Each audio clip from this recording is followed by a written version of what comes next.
అమెరికాకే ఇప్పుడు కొత్త కష్టం వచ్చి పడింది.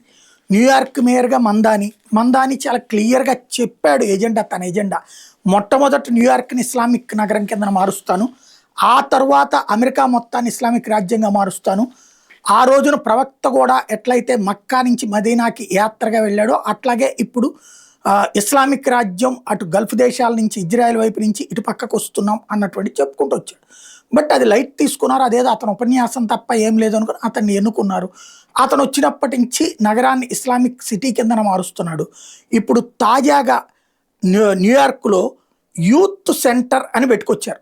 ఈ యూత్ సెంటర్ డైరెక్టర్ మొహమ్మద్ బ్యాడ్వే ఓపెన్గా చెప్పుకొచ్చాడు న్యూయార్క్లో. ఏమనంటే, నేను ఒక ముస్లింగా మా లైఫ్కి సంబంధించి ఒక ప్లాన్తో ఉన్నాము. అమెరికా ప్రభుత్వానికి హెచ్చరిస్తున్నాం కూడా. అమెరికా ఆర్మీ కావచ్చు, ఐసీఈ కావచ్చు, వీళ్ళందరినీ కూడా నేను ఎదిరిస్తాను. నా చిట్ట చివరి శ్వాస ఉన్నంత వరకు దీనిని ఇస్లామిక్ నగరంగా మార్చడానికి ప్రయత్నిస్తాం, ఇస్లామిక్ దేశంగా మార్చడానికి ప్రయత్నిస్తాను. Open statement youth centre director ఇచ్చాడు. బట్ అక్కడ చట్టాల ప్రకారం ఇట్లాంటి వాటి మీద చర్యలు తీసుకోకూడదు. ఇది భావోద్వేగభరితమైనటువంటి ఉపన్యాసం కిందనే ఫీల్ అవ్వాలి.